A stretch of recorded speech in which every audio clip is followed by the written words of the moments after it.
Voici les découvertes en Égypte qui ont choqué le monde entier et qui vous choqueront certainement aussi. C'est parti. Vous n'êtes pas sans savoir que le Sphinx de Gizeh est l'un des monuments les plus incroyables au monde, du fait qu'il dégage un mystère saisissant et qu'il cache aussi beaucoup de secrets. Bien sûr, vous aimeriez en savoir un peu plus, alors envolons-nous sans plus tarder en Égypte pour atterrir au pied de cette structure qui coupe le souffle.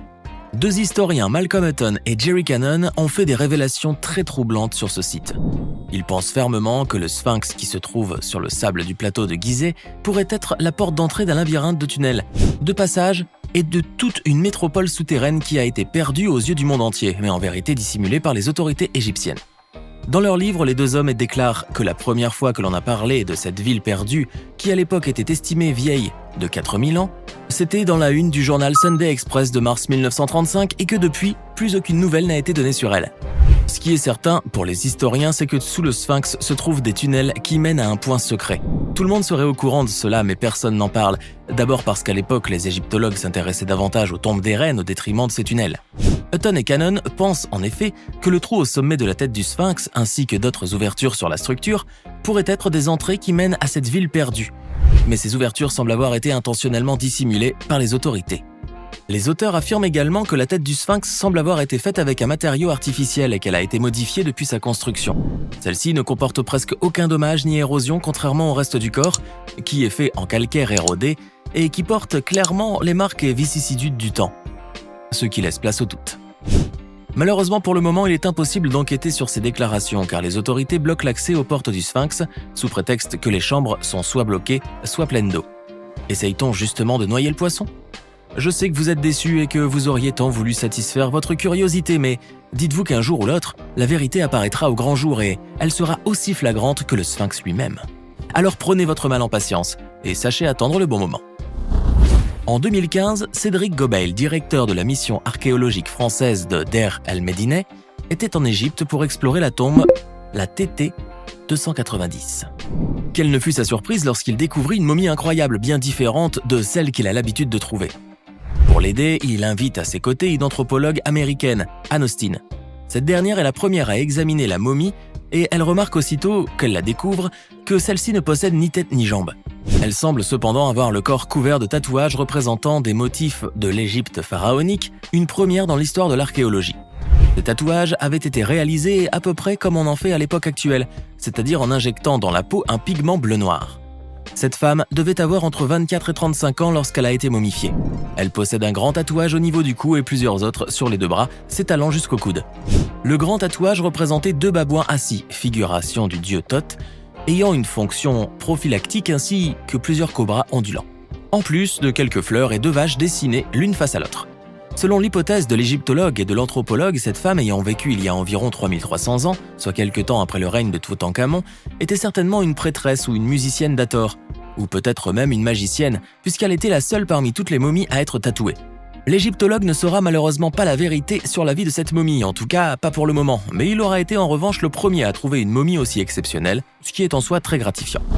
Mardzena Ozarek-Slikke, anthropologue archéologue et son mari Stanislaw, égyptologue polonais travaillant à l'université de Varsovie, était un jour en train d'effectuer des radios sur des restes vieux de 2000 ans conservés au musée national de Varsovie. Ils pensaient faire des recherches sur un prêtre momifié quand les images de la radio leur ont révélé une chose inouïe. En effet, les rayons X ont fait apparaître des petits os appartenant à un fœtus, ce qui laisse comprendre que le corps embaumé appartenait à une femme enceinte. Selon le couple, la femme devait avoir entre 20 et 30 ans et était enceinte de 26 à 30 semaines au moment de sa mort.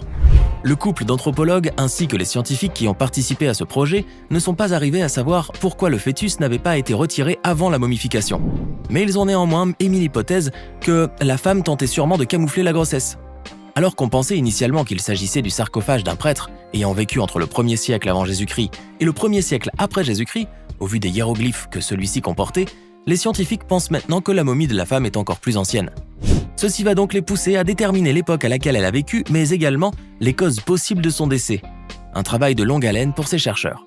Quoi qu'il en soit, cela en vaut le coup puisque cette momie exceptionnelle, seule reconnue au monde avec un fœtus en son intérieur, va leur permettre d'ouvrir de nouvelles portes de recherche sur la grossesse ainsi que sur la pratique liée à la maternité dans les temps anciens. Un jour, des chercheurs en mission archéologique hispano-égyptienne ont posé le pied à Luxor dans le but d'étudier des tombes dans la nécropole de Dra Abul Naga. Mais en fouillant dans une tombe, ils font une incroyable découverte. Ils découvrent un cercueil, une chapelle d'offrandes en briques de terre cuite et un tas de matériaux provenant d'équipements funéraires. Des objets qui vraisemblablement remontent à la XVIIe dynastie, entre moins 1648 et moins 1530. Un peu vers cette époque-là, la Haute-Égypte était contrôlée par la XVIIe dynastie, c'est-à-dire le royaume de Thèbes. Les pharaons de cette dynastie se faisaient enterrer dans la nécropole de Dra Abul Naga, dans la cité antique de Thèbes appelée Luxor, située sur la rive occidentale du Nil. Le cercueil anthropoïde sculpté dans du bois de figuier, enduit de chaux et peint en rouge était soigneusement placé de manière horizontale et mesurait 1,75 m sur 0,33 m. À l'intérieur s'y trouvait une momie mal conservée, celle d'une jeune fille de 15 ou 16 ans reposant sur son côté droit. Elle était ornée de bijoux, dont des boucles d'oreilles en forme de spirale, recouvertes d'une fine feuille de ce qui semblait être du cuivre. La défunte possédait également 2 anneaux, l'un en os et le second en métal doté d'une perle de verre bleu, en plus d'un ensemble de 4 colliers attachés à l'aide d'une pince en faïence. Tout cela révèle incontestablement le haut rang social auquel appartenait la momie de son vivant. À côté de la jeune fille, un autre petit cercueil renfermant un Ushebti, une statuette funéraire très importante dans le rituel funéraire égyptien, sur laquelle était inscrite en écriture simplifiée des hiéroglyphes le nom de l'Osiris Djéouti, qui serait probablement Sekemre Sementawi Djéouti. Un ancien roi dont la tombe de l'épouse a été découverte en 1822. Ces trouvailles ont certainement dû leur demander beaucoup d'efforts, mais elles sont si précieuses et rares que cela en valait la peine. Les chercheurs ne sont pas sortis les mains vides de la nécropole de Dra Abul Naga. Vous avez toujours été fasciné par la fameuse pyramide de Gizeh et comme beaucoup, vous auriez tellement voulu percer ses secrets, notamment le secret du mystérieux vide qu'elle contient à l'intérieur. Eh bien aujourd'hui, vous allez avoir du nouveau concernant ce vide. Préparez-vous à être sidéré. Un nouveau scan de la grande pyramide de Gizeh sera prochainement effectué et grâce à des rayons cosmiques, il devrait permettre de découvrir toutes les pièces encore secrètes de cet incroyable édifice qui domine le désert égyptien depuis plus de 4500 ans. Ces quelques 2,3 millions de blocs de granit et de calcaire qui la composent devaient loger la dépouille du pharaon Khéops. Sachez que plusieurs de ces pièces restent encore inaccessibles et parce que les archéologues ont peur d'endommager la pyramide, ils n'osent pas s'aventurer à découvrir ses entrailles. Il y a surtout ce grand vide de 30 mètres de long et de 6 mètres de haut identifié au-dessus de la grande galerie qui mène à la chambre du pharaon Khéops qui renfermerait très certainement des trésors. L'équipe de la mission Explore the Great Pyramid est plutôt confiante. Elle pense qu'elle a de grandes chances d'y parvenir en utilisant cette technologie de rayons cosmiques appelée les muons, des espèces de particules élémentaires similaires mais beaucoup plus massifs que les électrons. Ils ont la particularité de pénétrer encore plus profondément les structures que ne le faisaient les ordinaires rayons X. Et c'est ainsi qu'ils tenteront de scanner, de la manière la plus parcimonieuse et précise, l'intérieur de la grande pyramide de Gizeh, et par conséquent révéler ce qui turlupine encore à ce jour tous les archéologues du monde entier. Mais comme le projet vient à peine de voir le jour sur papier, il va vous falloir attendre encore un petit moment avant de savoir ce que contient la pyramide de Gizeh. Maintenant que vous êtes au courant de tout ça, je suis certain que vous passerez vos journées à guetter du nouveau. Récemment, une équipe d'archéologues ayant posé les pieds à la nécropole de Saqqara, dans la région de Memphis, a décidé de fouiller le site afin de remonter à la surface des cercueils de l'Égypte antique, qui avaient été inhumés il y a plus de 2 millénaires, 2600 ans plus exactement. En effet, après de longues heures de travail, l'équipe de recherche est arrivée à déterrer pas moins de 59 tombeaux. En octobre 2020, un premier sarcophage a été ouvert sous les yeux du monde entier, notamment devant un parterre de centaines de journalistes et de curieux. L'ouverture du sarcophage a révélé au grand jour une momie conservée dans d'excellentes conditions et ornée de somptueux hiéroglyphes aux couleurs chatoyantes, dont le visage était distingué avec des traits finement dessinés. Les momies qui ont été découvertes entre-temps auraient appartenu à des prêtres ou à des responsables politiques de haut rang au vu de la perfection de leur momification. En plus des 59 sarcophages, les scientifiques ont déterré 28 statues du dieu funéraire Phta Sokar, ainsi qu'une statue de son fils Nefertum, des découvertes qualifiées d'une grande rareté vu l'état dans lequel elles ont été trouvées, sachant qu'elles ont été enfouies à plus de 12 mètres de profondeur. En tout cas, un grand bravo à l'équipe d'archéologues. 59 sarcophages à déterrer, c'est plus facile à dire qu'à faire. Mais leurs efforts n'ont heureusement pas été vains.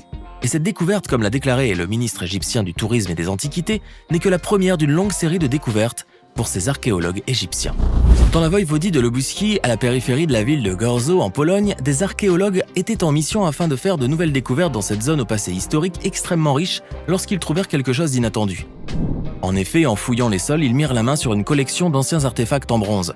Selon les scientifiques qui ont examiné les objets, ces derniers sont incontestablement liés à la culture lusacienne. Une culture préhistorique qui doit son nom à la Lusace, située au nord-est de l'Allemagne. Ces découvertes étaient anciennes, d'environ 700 jusqu'à 1100 ans avant Jésus-Christ, dont une grande partie avait des significations religieuses. Parmi les objets retrouvés, il y avait 5 récipients en bronze, 6 roues et 6 éléments appartenant à un char ou à un chariot miniature. S'ajoutent à cela 24 boutons et fragments du récipient dans lequel ces derniers se trouvaient. D'après les investigateurs, ces objets rares semblent avoir été dissimulés de manière hâtive dans l'espoir de les récupérer plus tard. Mais ils n'ont cependant pas plus d'informations à révéler aux archéologues, ce qui est un peu dommage pour ces derniers qui auraient bien voulu pour une fois avoir la prééminence de droit face à l'Égypte en matière de découvertes archéologiques. Quoi qu'il en soit, ces artefacts sont tout aussi surprenants que les découvertes archéologiques en Égypte, ce qui est une première pour les archéologues polonais. Et pour parvenir à déceler tous les secrets que ces objets cachent, il va leur falloir maintenant retrousser leurs manches. Maintenant, dites-nous dans les commentaires ce que vous pensez de ces choses découvertes en Égypte. Pensez-vous que ce pays a encore beaucoup de secrets à révéler? Dites-nous ce que vous en pensez dans les commentaires et n'oubliez pas de vous abonner et de cliquer ici pour regarder une autre de nos vidéos.